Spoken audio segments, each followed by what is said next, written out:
क्या खूब कहा गया है, माँ बाप का दिल जीत लो, कामयाब हो जाओगे, वरना सारी दुनिया जीत कर भी हार जाओगे। नमस्कार, HMD हिंदी कहानियाँ चैनल में आपका स्वागत है। हमारी आज की कहानी है सम्मान के हकदार। अरे सुनती हो भाग्यवान, आज हमारे विवाह की 40वीं सालगिरह है। अंग्रेजी में क्या कहते हैं इसे? Marriage anniversary. तो मैडम जी बताइए कैसे मनाना है? यह दिन किशोरनाथ जी ने बड़े प्यार से अपनी पत्नी कमला जी की नैनों की गहराइयों में झांकते हुए कहा, अजी मनाना क्या है, अब तो हमारी उम्र हो चुकी है। अगर अब सालगिरह मनाएंगे तो सब लोग हंसेंगे हम पर। चलो छोड़ो, लेकिन एक बात बताओ, हमारी शादी को इतने साल बीत गए, तुमने मुझसे कभी कुछ मांग क्यों नहीं रखी? आज के खास मौके पर मैं जानना चाहता हूँ, तुम्हारी कोई इच्छा अधूरी रह गई हो तो बताओ। मैंने अपनी बुढ़ापा पेंशन के कुछ पैसे बचाकर रखे हैं। मैं पूरी कोशिश करूँगा कि अपने आखिरी समय से पहले अपनी पत्नी की हर ख्वाहिश पूरी कर सकूं। किशोरनाथ जी ने कहा तो कमला जी बोली, अजी कैसी बात करते हैं आप? अपनी शादी की सालगिरह के शुभ दिन पर कोई ऐसे मनुष्य शब्द अपने मुंह से निकालता है क्या? जाओ, मुझे नहीं चाहिए आपसे कुछ भी। और कमला जी मुंह फुलाकर अपने घुटने मोड़कर बेड पर बैठ गई। तभी किशोरनाथ जी अपने उसी पुराने अंदाज में कमला जी को थोड़ा प्यार से चढ़ाते हुए गुनगुनाने लगे, कोई हसीना जब रूठ जाती है तो और भी हसी हो जाती है। कमला जी उसी समय शर्माते हुए मंद मंद मुस्कुराने लगी और बोली, चलिए आज के इस खास मौके पर मैंने आपके लिए आपकी फेवरेट खीर बनाई है, अभी लेकर आती हूँ, साथ बैठकर खाएंगे। कमला जी तुरंत रसोई घर में गई और एक प्लेट में अच्छे से खीर को सजाकर अपने पति के लिए लेकर आई और कहने लगी कि अपनी शादी की सालगिरह के शुभ दिन पर हम सबसे पहले खीर खाकर अपना मुंह मीठा करेंगे। इतने बरस हो चुके हैं हमारी शादी को और हमारा साथ अब तक बना हुआ है, और मैं चाहती हूँ कि मरते दम तक यह साथ बना रहे, और आपसे पहले मैं भगवान के पास जाऊँ। कमला जी और किशोरनाथ जी खीर खाते हुए एक दूसरे के साथ मीठी मीठी बातें कर रहे थे और दोनों एक दूसरे को बधाई देते हुए मुस्कुरा रहे थे।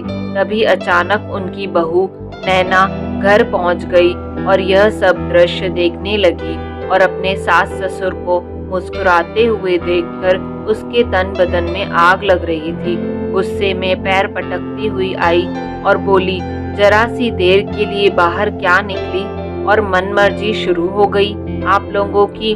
और ये क्या खीर बनाई है मुझसे पूछे बिना, मेरी इजाजत के बिना मेरी रसोई में कदम कैसे रखा आपने? बुढ़ापे में भी जीभ का चटोरापन कम नहीं हुआ आप लोगों का। थोड़ी देर के लिए बच्चों के स्कूल क्या गई कि आप दोनों ने तो मौज मनानी शुरू कर दी। चुपचाप अपने कमरे में नहीं बैठा जाता क्या? तुम लोगों से पैर कब्र में लटके हुए हैं आप दोनों के, और मेरी पीठ पीछे पार्टी चल रही है। यह सुनने के बाद किशोरनाथ जी से रहा नहीं गया, उनके सब्र का बांध टूट गया और बोले, बहू शायद तुम भूल रही हो कि यह घर तुमसे पहले हमारा है और हम इस घर में अपनी मनमर्जी से रह सकते हैं और जो जी चाहे वो खा पी सकते हैं। तुम्हें ऐसे बोलने का कोई हक नहीं है। तभी नैना ने बड़ी बेशर्मी से अपने ससुर को टपक से जवाब दिया और कहा कि यह आप लोगों का घर नहीं है, और यदि इस घर में रहना है तो आपको मेरे हिसाब से ही रहना होगा, वरना दरवाजा खुला है, आप लोग जा सकते हैं। और भी एक बेटा है आपका, हमने ठेका नहीं ले रखा है आप दोनों का, या फिर कुछ अलग से तो नहीं दे दिया आप लोगों ने हमें। जो जेठानी जी को दिया है वही तो मेरे पास है। तभी किशोरनाथ जी सहमी हुई आवाज में बोले, बहू हमने ऐसा भी क्या कर दिया जो तुम इतना भड़क रही हो? खीर ही तो बनाई है। इस बात पर नैना जोर से चिल्लाई, मुझसे पूछे बिना कैसे बनाई आपने ये खीर? आपको यह मालूम नहीं क्या दूध कितना महंगा है? और फिर पैसे क्या पेड़ पर उगते हैं? अगर खीर बनानी ही थी तो मेरे लौटने का इंतजार नहीं कर सकते थे? थोड़ा सा भी सब्र नहीं था? और फिर मुझे दही भी जमानी है, बच्चे भी लौटकर दूध मांगेंगे। अब कहाँ से आएगा दूध? सारा दूध तो तुम लोग गटक गए, हमेशा अपनी मनमर्जी करते हो। फिर कमला जी बोली, बहू, मैंने ज़्यादा दूध का इस्तेमाल नहीं किया, थोड़े से ही दूध की खीर बनाई है, बाकी का दूध फ्रिज में रखा है, इसीलिए ज़्यादा गुस्सा करने की ज़रूरत नहीं है। फिर नैना बोली, माँ जी, मुझे पाठ पढ़ाने की कोई ज़रूरत नहीं है कि मुझे क्या करना चाहिए और क्या नहीं। मुझे तुम बूढ़ों से पूछने की कोई ज़रूरत नहीं है। बस मेरी एक बात कान खोलकर सुन लो, आगे से मेरी इजाज़त के बिना अगर मेरी रसोई में कदम भी रखा तो आपके लिए ठीक नहीं होगा। इस पर कमला जी बोली, बहू, हम अपने बेटे की कमाई खाते हैं, कौन सा तुम कमा रही हो जो इतना भड़क रही हो? और अगर थोड़ा सा खर्च कर भी लिया तो क्या बिगड़ गया? इतना सुनते ही नैना का गुस्सा 7वें आसमान पर पहुंच गया। उसी समय नैना की माँ विद्या देवी वहां पहुंच गई। उन्होंने दरवाजे से ही अपनी बेटी के चिल्लाने की आवाज सुन ली, इसलिए दरवाजे की आड़ में ही खड़ी हो गई और वहीं खड़े खड़े सारा नजारा देखने लगी। उन्होंने देखा कि नैना ने झपट कर अपने सास ससुर के हाथ से खीर की कटोरी छीनकर नीचे फेंक दी और बोली, ये घर मेरा है और मैं इस घर की मालकिन हूँ, और आपका बेटा वो पहले हुआ करता था, अब वो मेरा पति है और पति की हर चीज पर सबसे पहले उसकी पत्नी का हक होता है, ना कि उसके बूढ़े माँ बाप का। अब जैसा मैं कहूँगी वही सब तुम्हें करना होगा, अपनी मनमर्जी चलाने की जरूरत नहीं है। ऐसा कहते हुए नैना गुस्से में टपकती हुई अपने कमरे में चली गई। कमला जी और किशोरनाथ जी की आंखें भर आईं और वह अपने भाग्य पर रोने लगे। कमला जी और किशोरनाथ जी के 2 बेटे थे, बड़ा बेटा अमित और छोटा बेटा सुमित। उनके घर की आर्थिक स्थिति ज्यादा अच्छी नहीं थी, परंतु फिर भी उन्होंने अपने दोनों बेटों को दिन रात एक करके मेहनत मजदूरी करके अच्छे स्कूल में पढ़ाया और पढ़ लिख कर बड़ा बेटा तो डॉक्टर बन गया और छोटा बेटा सुमित आर्मी में भर्ती हो गया। दोनों माता पिता अपने बच्चों की तरक्की देखकर बहुत खुश थे। उन्होंने अपना पूरा जीवन अपने बच्चों पर खर्च कर दिया। दोनों ही बेटों ने प्रेम विवाह किया था।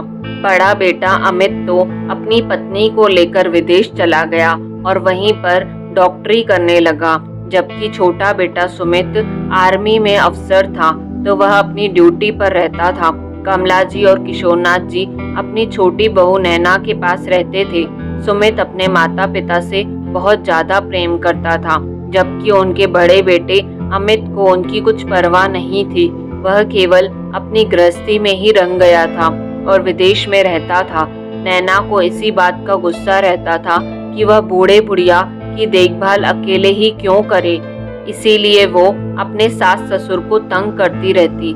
किशोरनाथ जी की आंखों से आंसू बह निकले। वे खुद को कोसने लगे कि उन्होंने अपने बुढ़ापे के लिए कुछ बचाकर क्यों नहीं रखा, क्यों उन्होंने अपने बेटों की पढ़ाई के लिए अपना घर तक बेच दिया और खुद कंगाल होकर इस कगार पर आ पहुंचे कि बेटे बहू के टुकड़ों पर पलना पड़ रहा है। दोनों बूढ़े बुढ़िया इतनी बात सोच ही रहे थे कि तभी नैना अपने कमरे से निकलकर आई और चिल्लाते हुए अपने सास ससुर से बदतमीजी से कहने लगी, अभी तक आप दोनों यहीं बैठे हैं, इतना भी नहीं समझ में आता कि फर्श पर गंदगी पड़ी हुई है तो कम से कम साफ ही कर दें। चलिए सासू माँ, उठिए और फर्श पर पड़ी हुई सारी खीर साफ कीजिए। बड़े आए सालगिरह मनाने वाले, इतनी उम्र हो गई और इस बुढ़ापे में भी इन दोनों को रोमांस सूझ रहा है। नैना के चिल्लाने की आवाज सुनकर बुजुर्ग दंपत्ति डर गए और बेचारी कमला जी ने आंखों में आंसू लिए फर्श को साफ किया और पोछा लगाया और अपने कमरे में जाकर अश्रुधारा बहाने लगी और इधर बाहर दरवाजे की ओटी में खड़ी नैना की माँ विद्या जी ये सब देखकर अंदर तक हिल गई थी और उल्टे पैरों से अपने घर वापस लौट गई। घर आकर अपने घर के बरामदे में कुर्सी पर दम से बैठ गई। हैरानी से उनकी आंखें पात्रा गईं। वह लगातार एक ही दिशा में शून्यबद्ध तरीके से देखती जा रही थी। तभी उनकी बहू श्रद्धा ने देखा कि उसकी सासू माँ परेशान लग रही है। श्रद्धा जो अपनी सासू माँ का पूरा सम्मान करती थी और बहुत ख्याल रखती थी, अपनी सासू माँ को परेशान देखकर पूछने लगी, क्या हुआ माँ जी? आप तो दीदी के ससुराल गई थी ना, वह ठीक तो है ना? कुछ हुआ है क्या? आप बहुत दुखी लग रही हैं। विद्या जी और उनकी बहू श्रद्धा की बात सुनकर विद्या जी का बेटा अर्जुन भी वहां आ गया और बोला, क्या बात हो गई माँ, आप परेशान क्यों हैं? तभी विद्या जी रोंदे गले से बोली, बेटा मैंने और तुम्हारे बापूजी ने तुम दोनों को अच्छी शिक्षा और अच्छे संस्कार दिए थे, परंतु ना जाने फिर नैना ने हमारे संस्कारों को क्यों शर्मिंदा कर दिया। हमारी परवरिश में तो कोई कमी नहीं थी, फिर क्यों हम उसे इंसानियत का पाठ ना पढ़ा सके। ऐसा कहते कहते बेचारी विद्या जी की आंखें भर आईं। दोस्तों, माँ बाप को अपनी बेटी पर बहुत गर्व रहता है और वे चाहते हैं कि उनकी बेटी जहाँ भी जाए उनका सर ऊंचा रखे, उनके संस्कारों को शर्मिंदा ना करे। परंतु यदि उन्हीं माता पिता को अपनी बेटी की यह हरकतें देखने को मिलती हैं तो उन्हें कितना दुख होता है, यह केवल वही जानते हैं। आज वही सब विद्या जी पर बीत रही थी। वह अंदर से बहुत दुखी थी। अंदर ही अंदर अपनी बेटी का व्यवहार उनके दिल को कचोटा जा रहा था। उन्होंने अपने बेटे बहू से कहा कि आज जब मैं नैना के घर पहुंची तो मैंने देखा कि वो अपने बूढ़े सास ससुर के साथ जानवरों से भी बदतर व्यवहार कर रही थी।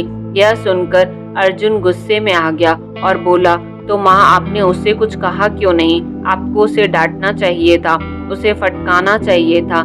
इस पर विद्या जी बोली, बेटा मुझे कुछ समझ नहीं आ रहा था। वह इस तरह का व्यवहार कर रही थी कि मुझे उसे अपनी बेटी कहते हुए भी शर्म आ रही थी। मेरी हिम्मत तक नहीं हुई कि उसके पास जाऊं। उसके सास ससुर इतने भले इंसान हैं, मैं उनके सामने अपना चेहरा कैसे दिखाती, उनसे नजर कैसे मिलाती। तभी तो मैं बाहर से ही वापस लौट आई। फिर विद्या जी बोली, जो बात मैं तुम्हें कहने जा रही हूँ वह बात सुनकर तुम दुखी मत होना। मुझे लगता है कि हमें नैना से अपना रिश्ता खत्म कर लेना चाहिए। अपनी माँ के मुंह से यह शब्द सुनकर अर्जुन हैरान रह गया। तभी श्रद्धा अपनी सासू माँ को रोकते हुए कहने लगी, नहीं माँ जी, आप ऐसा सोच भी कैसे सकती हैं? आखिर वो आपकी बेटी है और अगर औलाद अपने रास्ते से भटक जाती है तो उसे सही रास्ते पर लेकर आना माँ बाप का काम होता है। रिश्ते तोड़ने से किसी के व्यवहार में बदलाव नहीं आता। तभी विद्या जी कहने लगी, आज मैं बहुत ही लाचारी महसूस कर रही हूँ। मैंने और तुम्हारे पिताजी ने अपनी बेटी नैना को दुनिया की सारी खुशियाँ दी, सब कुछ दिया, लेकिन उसे एक अच्छा इंसान तक नहीं बना सके। तभी श्रद्धा ने अपनी सासू माँ को संभाल कर कहा, माँ जी वह सब छोड़िए, यह वक्त टूटने का नहीं, आपको खुद को संभालना होगा। कुछ दिनों बाद रक्षाबंधन का त्योहार आ रहा है और दीदी यहाँ पर आएंगे। आगे मैं सब संभाल लूंगी। मैं जानती हूँ कि आगे क्या करना है, आप चिंता मत कीजिए। अपनी बहू की धड़ास भरी और उम्मीद भरी बातें सुनकर विद्या जी को बहुत अच्छा लगा। उन्हें कुछ राहत महसूस हुई तो वो बोली, ठीक है बहू, मैं जानती हूँ कि तुम सब कुछ संभाल लोगी। मुझे तुम पर पूरा विश्वास है। रक्षाबंधन के त्योहार से पहले ही नैना हमेशा की तरह उसकी तैयारियों में जुट गई और अपने भाई के लिए राखियां और मिठाई खरीद कर ले आई। अपने मायके जाने के बारे में सोच सोचकर वह मन ही मन बड़ी प्रसन्न थी। रक्षाबंधन के त्योहार पर खुशी खुशी मायके पहुंच गई। आते ही अपने भाई और भाभी से मिली। उसकी नजरें अपनी माँ को ढूंढ रही थी, लेकिन माँ कहीं नजर नहीं आ रही थी। आ गई दीदी आप, आइए बैठिए, मैं आपके लिए कुछ खाने को लेकर आती हूँ, श्रद्धा ने कहा। फिर नैना बोली, नहीं भाभी, इसकी कोई जरूरत नहीं है। आप बस यह बताइए कि माँ कहाँ है। नैना की बातें सुनकर श्रद्धा ने बड़ी ही बेरुखी से कहा, अरे होगी यहीं कहीं, मुझे क्या मालूम, मैं कोई उनके आगे पीछे थोड़ी न घूमती रहती हूँ। मुझे घर के और भी काम करने होते हैं। अपनी भाभी की बातें सुनकर नैना हैरान रह गई। तभी अर्जुन बोला, अरे नैना तुम आ गई, कैसी हो तुम? जीजाजी कैसे हैं? वह तो ठीक हैं, अगले महीने आएंगे, लेकिन माँ कहीं नजर नहीं आ रही है। नैना ने फिर से वही प्रश्न किया। परेशान होकर नैना खुद ही चारपाई से उठकर चारों तरफ घर में आवाज लगाती हुई अपनी माँ को ढूंढने लगती है। माँ, माँ, कहाँ हैं आप? देखो आपकी नैना आई है। नैना का अपनी माँ से बहुत लगाव था, परंतु विद्या जी कुछ नहीं बोली। तभी नैना की नजर बाथरूम के पास गई। उसने देखा कि उसकी माँ बदवास बाथरूम के बाहर पड़ी है। वो दौड़कर उसके पास चली गई। माँ, आपको ये क्या हो गया? आप ऐसी हालत में यहाँ क्यों पड़ी हैं? तभी नैना ने अपने भाई भाभी को आवाज लगाई और बोली, तुम लोगों ने मेरी माँ को यहाँ क्यों रखा है? नैना रोती हुई पूछने लगी। इसी पर श्रद्धा ने जवाब दिया, अरे दीदी, आप इस बुढ़िया को छोड़ो, हर वक्त चटोरापन करती रहती है, इसीलिए पेट खराब हो गया और कल से पूरा कमरा दुर्गंध से भर दिया था। इस बुढ़िया ने अब बार बार बिस्तर गंदा नहीं करेगी, इसीलिए इसे बाथरूम के बाहर रख दिया है। मैंने अब ज्यादा परेशान नहीं करेगी। अपनी भाभी की बातें सुनकर नैना ने गुस्से से कहा, लेकिन भाभी, अगर माँ ने अपनी पसंद का कुछ खा भी लिया तो क्या हो गया? बुढ़ापे में खाने का मन नहीं करता क्या? आप इन्हें दवा दे देती। इनकी इतनी बेकदरी करने का क्या मतलब था? नैना अपनी माँ को उठाकर सहारा देते हुए उन्हें उनके कमरे में ले जाती है, परंतु उसकी भाभी श्रद्धा उन्हें बिस्तर से भी नीचे उतार देती है और फर्श पर लेटा देती है, यह कहते हुए कि यह बुढ़िया सारा बिस्तर गीला कर देगी। इस पर नैना की आंखों से आंसू बह निकले और चिल्लाने लगी, भाई भाभी, आप दोनों तो ऐसे ना थे, आप लोगों को क्या हो गया है? फिर श्रद्धा ने कहा, दीदी, आप हमारे मामलों में ना ही बोले तो ठीक होगा। यह अब आपका घर नहीं है, यह घर मेरा है। पति के घर पर सबसे पहले हक उसकी पत्नी का होता है। मैं जैसा चाहूंगी वैसा ही करूंगी। आप इस घर की मेहमान हैं और मैं इस घर की मालकिन। तभी नैना गुस्से में बोली, भाभी, आपकी हिम्मत कैसे हुई मुझे मेहमान कहने की? मैं इस घर की बेटी हूँ और मेरा भी इस घर पर हक है। आखिर तुम लोगों को हो क्या गया है? तुम लोग एक इंसान होकर दूसरे इंसान के साथ इतना बुरा व्यवहार कैसे कर सकते हो? अरे कम से कम बुढ़ापे में उनकी उम्र का तो लिहाज करो। और भाई, तुम भी अपनी पत्नी का ही साथ दे रहे हो।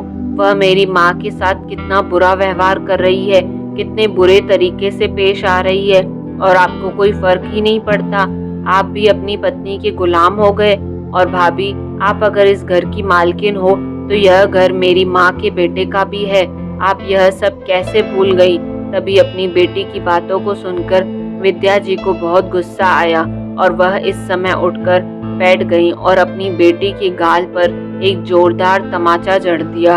यह सब देखकर नैना के पैरों तले जमीन खिसक गई तो तमाचे से लाल हुए अपने गाल पर हाथ रखकर नैना गुस्से से खड़ी हो गई। यह सब क्या है माँ? तभी विद्या जी गुस्से में बोली, तुम तो चुप ही रहो नैना, तुम्हारे मुंह से ऐसी बातें शोभा नहीं देती। अब हैरान तो ऐसे होकर खड़ी हो जैसे तुम्हें कुछ मालूम ही नहीं। जिस इंसान की तू पत्नी है, उसी इंसान के माँ बाप के साथ, यानी कि अपनी सास ससुर के साथ तू जिस लहजे में पेश आई है, उन्हें दुखी करती है, परेशान करती है। यदि वो अपनी पसंद का कुछ खाना चाहें तो तू उनके हाथ से छीन कर फेंक देती है, उनसे इतनी ऊंची आवाज में बात करती है, उन्हें तंग करती है, खाने पीने के लिए भी तड़पा देती है। उनके साथ ऐसा व्यवहार करने से पहले तुझे यह सब बातें याद नहीं आई? यह बात सुनकर नैना हैरान रह गई और बोली, आपको यह सब बातें कैसे मालूम है? बेशरम लड़की, जब तुम अपने सास ससुर को फटकार लगा रही थी, मैं दरवाजे की ओटी में खड़ी हुई सब कुछ सुन रही थी। मैं तो उसी दिन ही तुमसे सारे रिश्ते नाते तोड़ना चाहती थी, परंतु तुम्हारी भाभी ने मुझे समझाया तो मैं संभल गई और मैंने तुमसे रिश्ता नहीं तोड़ा। यह सुनकर नैना धम से जमीन पर बैठ गई और सोच में पड़ गई। फिर विद्या जी बोली, नैना, हमने तो तुम्हारे सारे शौक पूरे किए थे, तुम्हें अच्छे संस्कार दिए थे, लेकिन जिस आदमी की तुम पत्नी हो उसी के माँ बाप का तिरस्कार कर रही हो। जिस आदमी के पैसों से तू ऐश करती है उसी के जन्मदाता को डांटती है, फटकारती है, उनकी बेइज्जती करती है। क्या मैंने और तेरे पिता ने तुझे यही संस्कार दिए थे? जरा सोच बेटा, तेरे स्वर्गवासी पिता जब तुझे ऐसा व्यवहार करते देखते होंगे तो उनकी आत्मा को कितना दुख पहुंचता होगा। अगर तेरे पति को तेरे किए गए व्यवहार के बारे में पता चला तो उस पर क्या बीतेगी? क्या उसे अच्छा लगेगा कि तू उसके बूढ़े माँ बाप को इतना दुख देती है? क्या वो तुझे कभी माफ कर पाएगा? अरे वो तो तेरे साथ अपना रिश्ता ही खत्म कर देगा। क्या आज से पहले कभी तूने अपनी भाभी को मेरा तिरस्कार करते हुए देखा है? तुमने देखा है ना कि तुम्हारी भाभी मेरा कितना सम्मान करती है, मुझे भगवान की तरह पूछती है, कितनी संस्कारी है। वो दिन रात मेरी सेवा करती है और आज तक उसने कभी ऊंची आवाज में मुझसे बात तक नहीं की। हमेशा मम्मी जी कहकर मेरे आगे पीछे डोलती रहती है। और बेटी, तुम ऐसी कैसे बन गई? कब से तुम इतनी खुदगर्ज हो गई? इतना सुनते ही नैना फूट फूट कर रोने लगी और अपनी माँ से माफी मांगने लगी। माँ, मुझसे बहुत बड़ी गलती हो गई। मैं केवल यही सोच रही थी कि मेरा रिश्ता केवल मेरे पति के साथ है और मेरे सास ससुर तो दोनों के हिस्से में आने चाहिए, लेकिन जेठ जी उन्हें मेरे पास छोड़कर चले गए। इस बात पर मुझे गुस्सा आता था कि मैं अकेले ही क्यों रखूं उन्हें, हक तो दोनों का बराबर है।